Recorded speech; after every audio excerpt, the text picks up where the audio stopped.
Ay, hindi pa ako inaantok. Manood kaya ako ng TV. Tama, sabihan ko si Mama.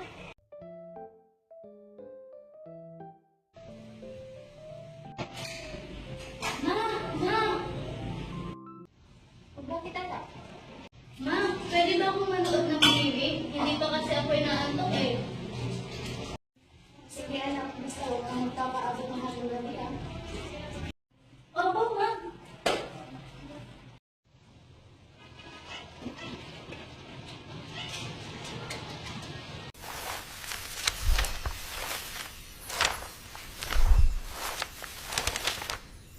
Magandang araw, mga bata! Handa na ba kayong makinig sa isang napakagandang kwentong pinamagatang? Ang Alamat ng Pamaypay. Noong unang panahon, may mag-asawang biniyayaan ng malulusog na kambal. Ito ay nagangalang si Pai at si Mai. Habang lumalaki ang kambal ay hindi sila magkasundo. Kahit sa mga maliliit na bagay ay pinagtatalunan at halos araw-araw ay may sigawan sa kanilang tahanan. Labis na nag-aalala ang kanilang magulang.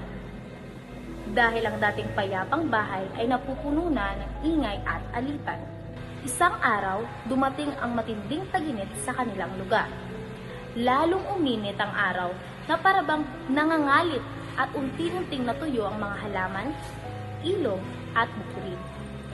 Halos hindi makahinga ang mga tao dahil sa sobrang init. Nagtipon-tipon sila sa gabi upang magdasal na sana ay umihip kahit kaunting hangin at dumalaw ang ulan. Ngunit isang malakas na tinig ang kanilang narinig mula sa kalangitan. Ito ay si Bathala. Ipinahayag niya na magkakaroon lamang ng hangin kapag magkasundo ang mga tao, lalo na ang magkambal na sina Pai at Mai. Subalit, imbis na magbago, lalong nagpatuloy ang pag-aaway ng dalawa. Naiinggit sila sa isa't isa at ayaw magpatalo ni naman. Ito ang pinakaayaw ng Bathala.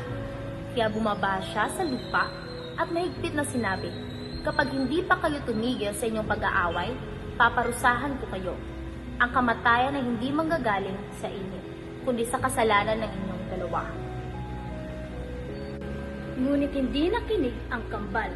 Mas lalo pa silang nag-ingay at nagturuan ng sisi, hanggang sa dumilim ang langit at napagod sila sa kanilang walang katapusang pagtatalo. Kinabukasan, dumating ang unang parusa. Nang magising sila, nasa isang kakaibang kulungan sila sa gitna ng kagubatan.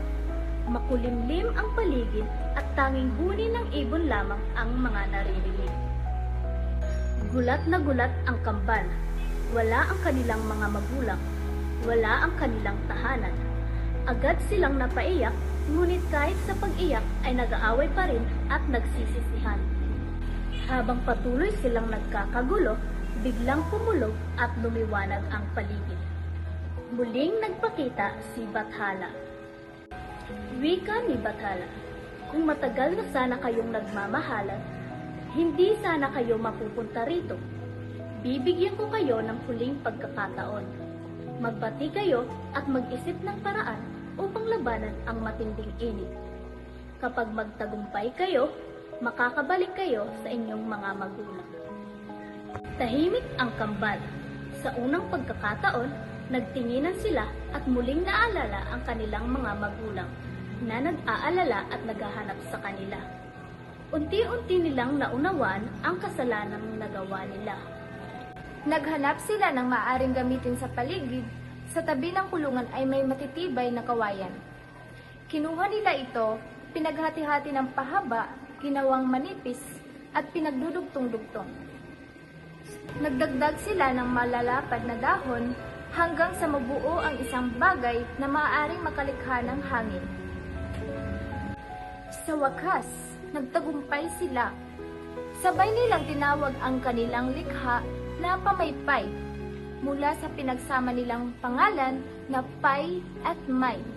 Tanda ng kanilang pagbabalik loob at pagkakaisa. Dahil sa kanilang pagsisikap at pagbabate, kumalma ang paligid. Umihip ang malamig na hangin at bumalik sila sa kanilang mga magulang na tuwang-tuwa sa kanilang pagbabalik. Mula noon, hindi na sila nag-aaway-away at lumaganap ang pagkakaisa at kapayapaan sa kanilang lugar. At sa hanggang ngayon, nagdala pa rin natin ang kanilang natuklasang sandata laban sa init, ang pamaypay, simbolo ng pagmamahal, pagtutulungan at kapayapaan. At yun lamang, hanggang sa muli, paalam!